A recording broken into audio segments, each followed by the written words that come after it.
Here for more on the trial, we have Republican strategist and legal analyst Samantha Dravis and Democratic strategist, founder and president, Corcoran Street Group, Brad Howard. Samantha, we'll start with you.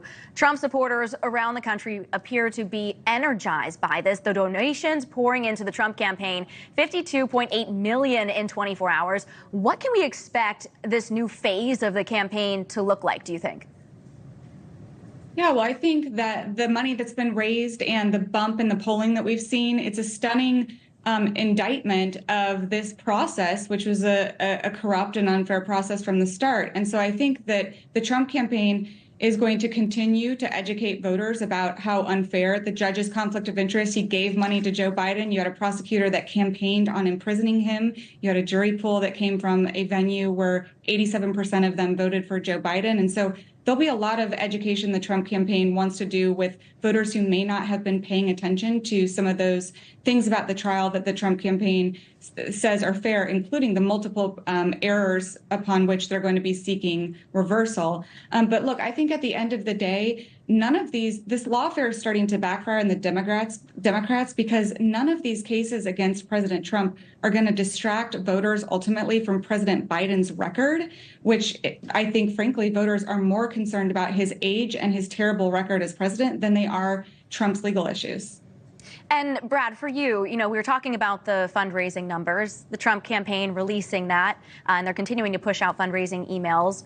For the Biden campaign, we know they also have been fundraising off of this verdict, but they haven't released their numbers. Why do you think that is? Are they worried with the amount of money that is pouring into the Trump campaign right now? No, here's a dirty little secret in politics is that you fundraise off anything you can think of to get money from your supporters because running for president is a costly endeavor. So you're going to see Trump fundraise on every single bit of the news he can. President Biden's going to do the same thing. The numbers will come out. When they come out, it's not like you can hide the numbers. They're publicly reported every month. So we'll see as the time comes. You're relying on the word of mouth of the campaign and not actually what's reported. So I think we should wait and see what we get from the public reports. But keep in mind that, like, most Americans inherently understand that Donald Trump is either corrupt or he is not. There's a small sliver of the American people that probably don't have an opinion on that. And they have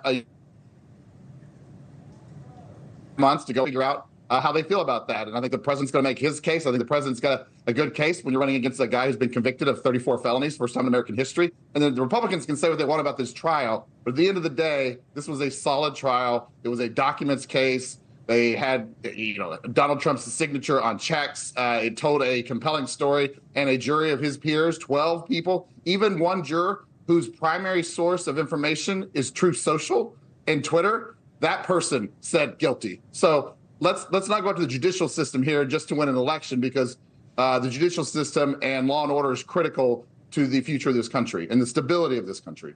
And Brad, one more for you here. President Biden had remarks yesterday that were added to his schedule on the Middle East, but he came out and addressed what happened, he said, in New York City.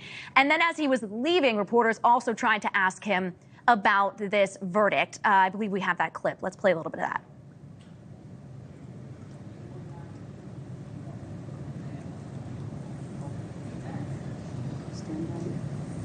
So what happens is President Biden walks out of the room and doesn't answer the question. He looks back and grins. So the Trump campaign, one of his advisors retweeting that and saying this is what essentially corruption looks like.